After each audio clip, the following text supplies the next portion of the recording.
দেখে নিন এই সবজিগুলো দিয়েই আজকের রেস্টুরেন্টের মতো চাইনিজ ভেজিটেবল হবে। খরচ খুবই কম। সবজি আগে ভালো করে ধুয়ে নিয়েছি। আলু, গাজর, ফুলকপি, পেঁপে, ক্যাপসিকাম সব সমান সাইজে কেটে নিয়েছি। কাটার সময় চেষ্টা করেছি যেন টুকরোগুলো খুব বড় বা ছোট না হয়। এতে রান্না সমানভাবে হবে। কাঁচামরিচ কুচি আর পেঁয়াজ কুচিও রেডি। চুলায় প্যান বসালাম, মাঝারি আঁচে তেল গরম করছি। তেল বেশি না, কমও না। প্যানের তলায় কভার হলেই যথেষ্ট। তেল গরম হলে প্রথমে দিলাম কাঁচামরিচ কুচি, সাথে সাথে পেঁয়াজ কুচি। পেঁয়াজ হালকা স্বচ্ছ না হওয়া পর্যন্ত ভাজছি। বাদামি করব না, শুধু সফট করব। এবার লবণ দিলাম পরিমাণ মতো। শুরুতেই লবণ দিলে পেঁয়াজ দ্রুত নরম হয়। তারপর দিলাম আদা বাটা আর রসুন বাটা। কাঁচা গন্ধটা যাওয়া পর্যন্ত নাড়ছি। এই স্টেজে আঁচ একটু কমিয়ে রাখি, যাতে মশলা পুড়ে না যায়। মশলা যখন তেল ছাড়তে শুরু করবে, তখন শক্ত সবজি আগে দেব। প্রথমে আলু, তারপর গাজর, তারপর ফুলকপি। ভালো করে নেড়ে মশলার সাথে কোট করে নিচ্ছি। ঢাকনা দিচ্ছি না, শুধু নাড়ছি যাতে নিচে লেগে না যায়।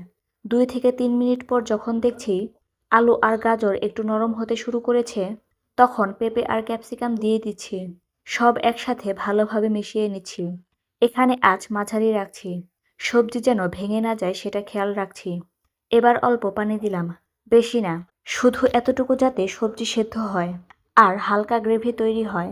ঢেকে দিলাম, বলক ওঠা পর্যন্ত অপেক্ষা। এই মুহূর্তে আঁচ আর টাইমিং ঠিক থাকলেই স্বাদ পুরো বদলে যাবে, খেয়াল রাখুন। বলক আসার পর ঢাকনা খুললাম। এখন দিলাম সয়া সস। বেশি দেব না, রং আর স্বাদের জন্য যথেষ্ট পরিমাণে। ভালো করে নেড়ে নিচ্ছি।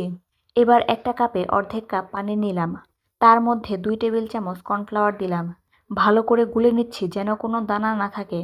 এই মিশ্রণটা সরাসরি না দিয়ে ধীরে ধীরে ঢালছি আর একসাথে নাড়ছি। এতে ঝোল সমানভাবে ঘন হবে।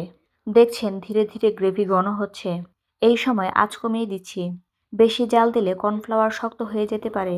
শুধু যতটুকু ঘন চাই ততটুকুই জাল দেব। সবজি কচকচে আছে কিনা চেক করছি। আলু সেদ্ধ, গাজর নরম কিন্তু গলে যায়নি। ক্যাপসিকামের রং ঠিক আছে। স্বাদ দেখে নিলাম।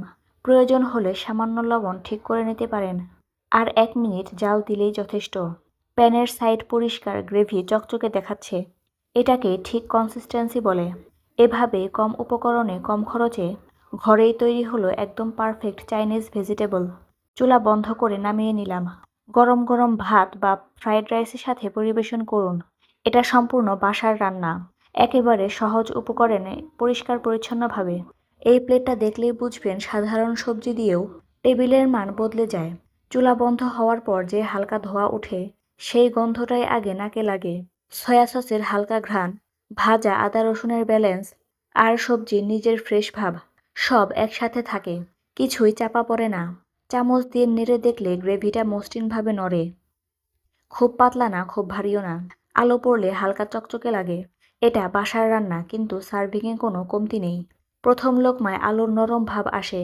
তারপরে গাজরের হালকা মিষ্টি স্বাদ। ক্যাপসিকাম কামড় দিলে টাটকা একটা ফিল আসে। ঝোলটা ভাতের সাথে মিশে গেলে আলাদা করে আর কিছু লাগে না।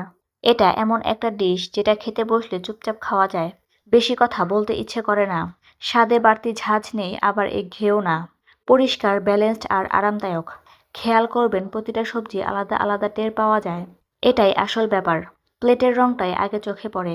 সাদা ভাতের পাশে হালকা বাদামি ঝোল, তার মধ্যে কমলা সবুজ সাদা, সব মিলিয়ে পরিপাটি একটা লুক। এই ধরনের রান্না ভারী লাগে না। খাওয়ার পর পেট ভর্তি লাগে কিন্তু অস্বস্তি হয় না। দুপুরে খেলে বিকেল পর্যন্ত এনার্জি থাকে। রাতের খাবারেও সহজে যায়। বাসার ডাইনিং টেবিলে বসে খেলে একটা আলাদা সন্তুষ্টি কাজ করে। বাইরে থেকে আনা নয়, নিজের রান্না।